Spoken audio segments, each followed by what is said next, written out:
नमस्कार दोस्तों, आपका स्वागत है मेरे चैनल कथा स्रोत में। श्री कृष्ण के जन्म को संपूर्ण भारत में बड़े हर्ष और उल्लास के साथ मनाया जाता है।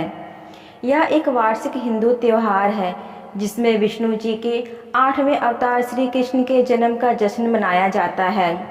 द्वापर काल के अंत में जब कंस का अत्याचार अपनी चरम सीमा पर था, तब उसके अत्याचार से पीड़ित भूदेवी महाप्रभु श्री विष्णु जी के शरण में पहुंची और उसने उसकी रक्षा की गुहार लगाने लगी, जिस पर भगवान विष्णु ने उन्हें आश्वासन दिया कि आप बिल्कुल भी चिंता ना करें, कंस अपने अंत की ओर बहुत तेजी से बढ़ रहा है।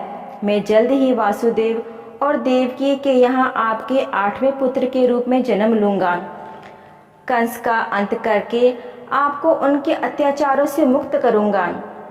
श्रीमद् भगवत पुराण के अनुसार जब कंस अपनी बहन देवकी और बहनोई वासुदेव को विवाह के पश्चात उन्हें छोड़ने जा रहा था, तभी भयंकर गर्जना के साथ पूरा आकाश लाल हो गया और एक आकाशवाणी हुई कि तू जिसे इतने प्रेम से लेकर जा रहा है वही तेरे काल को जन्म देगी।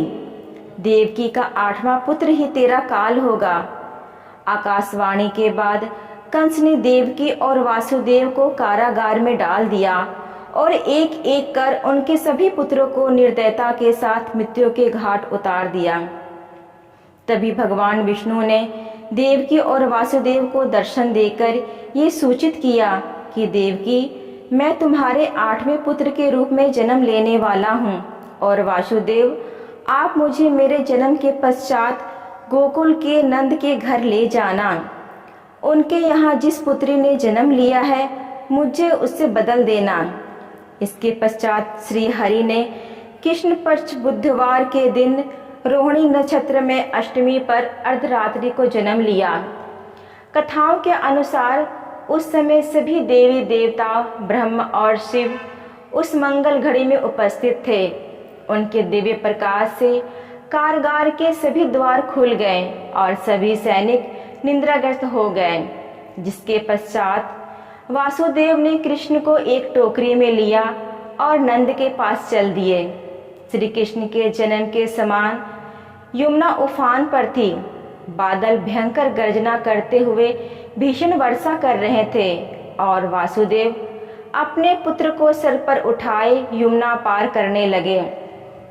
यमुना का जल स्तर इतना बढ़ गया था कि वासुदेव का मस्तक तक यमुना में ढक गया था, परंतु जैसे ही यमुना ने श्री कृष्ण के नन्हे पैर का स्पर्श किया, वो अपने आप ही शांत हो गई और वासुदेव ने यमुना पार कर ली, जिसके पश्चात उन्होंने अपने पुत्र को नंद की पुत्री से बदल दिया और वापस कारागार में लौट आए। जब कंस को इस बात की सूचना मिली कि देवकी की 8वीं संतान हो गई, तो वह उसे मारने के लिए कारागार में गए। तो देवकी ने कहा, भैया इसे छोड़ दो, यह तो कन्या है।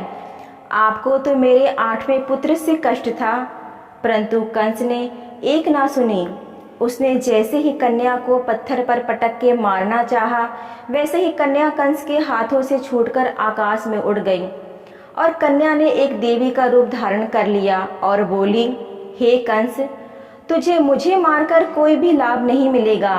तुझे मारने वाला तो कब का पैदा हो चुका है और गोकुल पहुंच गया है। यह देख देवी अंतर ध्यान हो गई। कंस यह दृश्य देख गुस्से से आग बबूला हो गया। कंस ने श्री कृष्ण को मारने के लिए अनेकों दैत्य भेजे। श्री कृष्ण ने अपनी अलौकिक माया से उसे सारे दैत्यों को मार डाला। बड़े होकर श्री कृष्ण ने कंस को भी मार डाला और नगरवासियों को उनके अत्याचार से मुक्त कराया। उस दिन से कृष्ण जन्माष्टमी को सारे देश में बड़े हर्ष और उल्लास से जन्माष्टमी के रूप में मनाया जाता है। तो दोस्तों, ये रही आज की कहानी।